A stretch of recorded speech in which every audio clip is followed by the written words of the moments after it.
Dans cette version alternative des États-Unis, une prise de pouvoir militaire a transformé le pays en une dystopie totalitaire. Un homme, connu sous le nom de Major, est la seule figure dirigeante. Finalement, le régime crée une compétition mortelle appelée la Longue Marche, où le vainqueur recevra la gloire, la fortune et un vœu pour tout ce qu'il désire. L'événement entier est diffusé à la télévision nationale et pour beaucoup de gens, c'est leur seule chance d'échapper à la pauvreté. Des volontaires s'inscrivent à la compétition et une loterie en choisit 50 pour concourir. Le seul concurrent de l'État du Maine est Ray, que sa mère Ginny emmène à l'événement. L'ambiance dans la voiture est clairement tendue et Ginny souhaite que Ray change d'avis concernant la compétition, mais Ray lui rappelle que ce n'est pas à elle de décider. Quand ils arrivent tard sur place, Ginny serre Ray très fort dans ses bras et fond en larmes en lui disant au revoir. Ensuite, Ray franchit le portail principal et rencontre Peter qui est très amical. En fait, la plupart des participants semblent être amicaux, et bientôt, ils discutent tous joyeusement en attendant le début de l'événement. Curly fait les 100 pas, essayant de cacher sa nervosité, et les autres garçons remarquent qu'il a l'air très jeune. Il prétend avoir 18 ans, mais personne ne le croit. Bientôt, le Major arrive et donne à chaque garçon une plaque métallique avec leur numéro attribué, leur disant qu'ils sont désormais des hommes. Ensuite, il prononce un discours, leur rappelant que la Longue Marche a été créée pour inspirer et réintégrer la valeur de l'éthique du travail dans un pays qui a connu des difficultés financières depuis la guerre.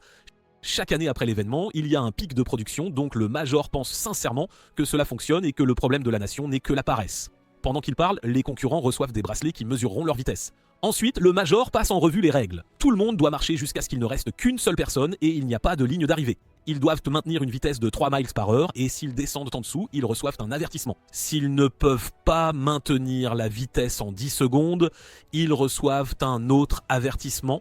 À 3 avertissements, ils seront abattus. Quitter le trottoir les fera abattre. Les garçons commencent à marcher et des camions militaires. Le Major termine son discours en faisant la zone applaudir est tout le monde car et les foules tire ne son sont arme en autorisées l'air que sur pour le dernier lancer tronçon. officiellement. Au début, seuls ceux qui vivent près de la compétition. route peuvent le sortir pour regarder. Un flic salue les garçons qui passent et un Gary agacé lui fait un doigt d'honneur avant de cracher par terre. Au début, tout le monde est sérieux et concentré, mais au 5e mile, beaucoup de garçons discutent. Steben ralentit un peu et reçoit immédiatement un avertissement, alors il corrige sa vitesse. Les autres garçons se demandent si c'était une stratégie pour tester les limites. Gary doit s'arrêter de marcher quand il sent un caillou dans sa chaussure et bientôt les soldats lui donnent des avertissements. Après le 3e avertissement, un soldat se prépare à tirer, mais Gary remet sa chaussure juste à temps pour continuer d'avancer. Les autres garçons pensent bien que c'est un idiot, mais Gary prétend l'avoir fait pour se reposer un peu. Au 7e mile, les garçons discutent du prix. Arthur admet qu'il n'est là que pour l'argent, mais Ray dit qu'il y a des choses plus importantes. Les autres garçons sont sceptiques, alors Ray explique en se lançant dans une diatribe contre le système. Le gouvernement leur fait croire qu'ils se portent volontaires pour participer, mais en réalité, le système les a rendus si pauvres et désespérés qu'ils sont là parce qu'ils n'ont pas de meilleur choix. Certains garçons pensent que ce n'est pas une bonne idée de parler négativement de la Longue Marche devant la caméra, mais Peter est impressionné et convient qu'il devrait utiliser l'argent pour aider les gens. Ensuite, Peter allume une cigarette, Hank le prévient que c'est une mauvaise idée, mais Arthur lui demande de partager. Leurs taquineries sont interrompues par Richard qui se ferait un chemin. Il note les noms et les numéros de tout le monde parce qu'il veut écrire un livre sur la Longue Marche qui le rendra célèbre. Peter trouve ça stupide car s'il gagne, il sera déjà riche et célèbre. Quelque temps plus tard, Curly crie de douleur car il ressent une crampe dans les jambes. Il commence à ralentir et les soldats l'avertissent. Alors Ray aide Curly à marcher pendant que lui et Peter continuent de l'encourager avec des mots. Se sentant motivé, Curly essaie de continuer à avancer seul, mais la douleur est trop forte et il s'effondre sur le sol. Après le 3e avertissement, un soldat tire une balle dans la tête de Curly. Le choc fait ralentir Ray et il reçoit aussi un avertissement, alors Peter le pousse à aller plus vite. Quelques instants plus tard, le Major apparaît sur la route avec un discours pour Curly, disant qu'un camarade est tombé et qu'il doit être tendrement rappelé pour sa bravoure. Ray demande à un soldat de remplir sa gourde et touche l'arme de l'homme au passage, comme pour conjurer le sort. Quand Peter a besoin de se soulager, il urine simplement au milieu de la route. Au 17e mile, il voit une fille près de la route tenant une pancarte et encourageant Ray. Les autres garçons le taquinent d'avoir une fan même si elle est trop jeune. Soudain, un garçon fait une crise et s'effondre sur la route. Les soldats commencent à donner les avertissements pendant que Gary saute par-dessus lui, se moquant de lui pour avoir caché des problèmes médicaux. Bientôt, les soldats abattent le garçon malade et Gary dit que tout le monde devrait être content car ils ont moins de concurrence. Au 25e mile, Gary commence à harceler un garçon nommé Rank qui essaie d'abord de l'ignorer. Cependant, quand Gary insulte sa mère, Rank se met en colère et essaie de le frapper. Gary esquive tous ses coups et Rank finit par tomber assez lourdement au sol. Il ne se relève pas à temps et les soldats l'abattent. Les autres garçons commencent à crier sur Gary et à le blâmer pour ce qui s'est passé, disant qu'ils ont hâte qu'il soit éliminé aussi. Plus tard, un garçon doit baisser son pantalon pour pouvoir faire ses besoins tout en marchant. Peu importe à quel point il essaie de continuer à avancer, il ralentit quand même et les soldats l'abattent aussi. Au 35e mile, le Major réapparaît pour les féliciter d'avoir atteint leur première nuit, utilisant beaucoup de mots à la mode pour les convaincre que c'est une noble cause. Ray commence à s'assoupir et rêve de sa mère. Les soldats lui donnent un avertissement quand il ralentit et Peter doit le réveiller. Les garçons discutent de leur famille en marchant et Ray ralentit accidentellement à nouveau. Il reçoit donc un deuxième avertissement. Ray accélère mais après quelques pas, il trébuche et reçoit son troisième avertissement. Maintenant, il devra marcher sans faire d'erreur pendant 3 heures pour effacer ses avertissements. Peter essaie d'être encourageant mais Ray est nerveux et s'emporte, disant que Peter fait seulement semblant de se soucier. À ce moment-là, le groupe atteint une colline escarpée qui rend la marche encore plus difficile. Bientôt, tout le monde se fatigue et plusieurs garçons tombent, alors ils sont abattus. Ray essaie d'ignorer toute la mort derrière lui mais doit faire face à Gary qui se moque de lui.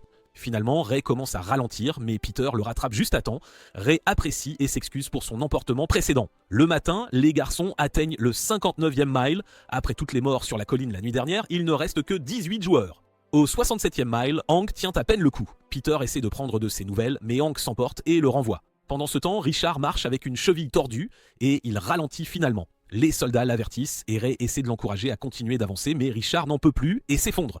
Un soldat lui tire une balle dans la tête pendant que 2 enfants regardent à proximité. Quand la marche atteint 100 miles, le major réapparaît pour les féliciter. Un garçon essaie de profiter de l'occasion pour s'échapper en courant dans un bâtiment mais les soldats l'abattent immédiatement. Au 103e mile, les garçons discutent de ce qu'ils feront de leurs vœux et Peter dit qu'il demanderait 2 vainqueurs au lieu d'un.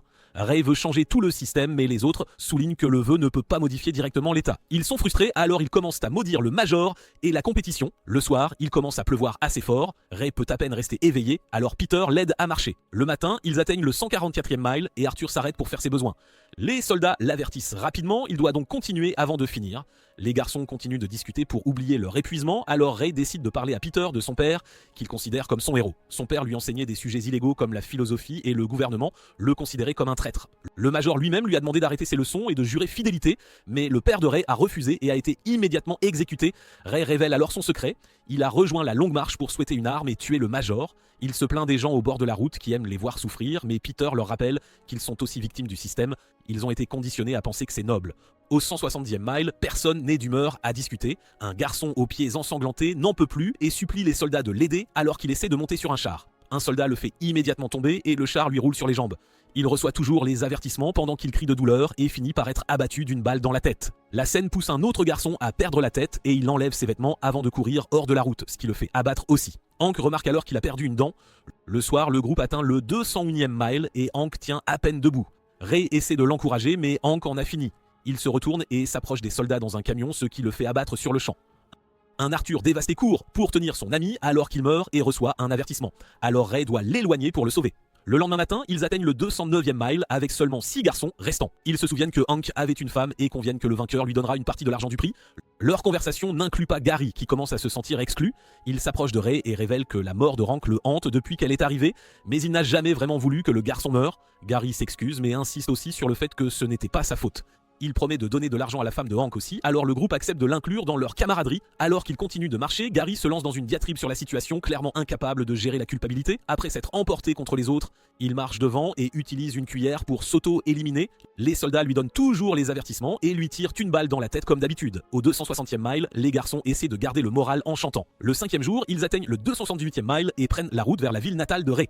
Collie pense que Ray a de la chance car il va revoir sa mère, mais Ray pense que c'est une malédiction car il devra l'abandonner à nouveau. Au 286e mile, ils commencent à traverser la ville et l'une des bottes de Ray se défait. Arthur souligne qu'un déséquilibre rendra les choses plus difficiles, alors Ray enlève ses 2 chaussures, révélant que ses pieds saignent. Quand il voit Ginny à proximité, Ray ne peut s'empêcher de courir pour essayer de la serrer dans ses bras. Ginny recule et l'exhorte à rester sur la route pendant que Peter tire Ray juste à temps pour empêcher les soldats de tirer. Ray crie une dernière excuse à sa mère en pleurs alors qu'il réalise qu'il n'est pas meilleur que son père. Alors que la marche continue, Peter raconte à Ray l'histoire de sa propre famille. Ses parents sont morts pendant la guerre et il a été envoyé vivre chez son oncle, qui l'a battu jusqu'à ce qu'il meure quand Peter avait 10 ans. Ensuite, Peter a dû survivre dans les rues en volant et en se battant. Un jour, lors d'une bagarre, son adversaire lui a tailladé le visage avec un couteau et Peter s'est retrouvé à l'hôpital. Il s'est blâmé pour ce qui s'était passé et ce jour-là, il a promis de toujours trouver la lumière même pendant les moments les plus sombres. S'il gagne, il utilisera l'argent pour aider les orphelins. Au 306e mile, Stebbins souligne qu'il ne devrait plus s'entraider ou cela ne finira jamais. Les autres sont d'accord même si cela les fait se sentir horribles. Quand le nez d'Arthur commence à saigner, les autres doivent faire semblant de ne pas s'en soucier. Cela fait craquer Callie, alors il court devant et vole une arme à un soldat pour le tuer. Les garçons sont dévastés de voir comment Callie est abattu en retour. Callie refuse de leur laisser sa mort aussi et s'auto-élimine avant qu'ils ne puissent ne l'achever. Au 324e mile, le saignement de nez d'Arthur s'aggrave. Peter et Ray rompent l'accord et l'aident à marcher, mais Arthur sait qu'il ne lui reste plus beaucoup de temps. Il supplie ses amis de donner son médaillon à sa grand-mère quand ils gagneront. Arthur leur demande aussi de ne pas se retourner avant qu'ils ne s'éloignent d'eux. Il marche vers le camion et les soldats le tuent rapidement. La nuit tombe au 326e mile, les 3 derniers joueurs traversent un pont pendant que le Major continue de leur parler.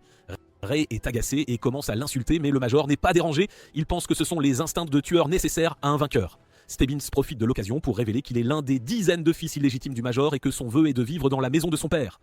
Cependant, il sent ses organes défaillir et il veut que cela se termine déjà. Stebbins dit que ce fut un honneur de marcher avec eux et qu'il est heureux que le vainqueur soit Peter ou Ray.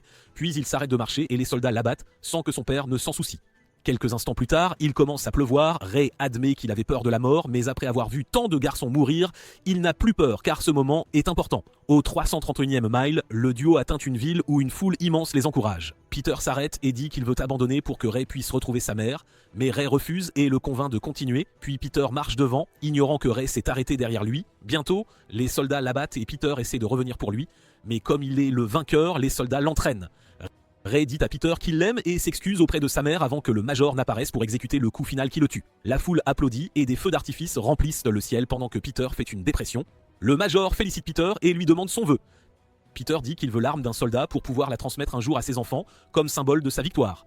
Les soldats sont méfiants, mais le Major leur dit d'exaucer son vœu puisque Peter est un homme bon. Dès que Peter attrape l'arme, il la pointe sur le Major qui essaie de le calmer et lui rappelle la gloire et la fortune. Un Peter en larmes répond simplement que c'est pour Ray avant de tirer sur le Major sur le champ, puis il lâche l'arme et s'éloigne.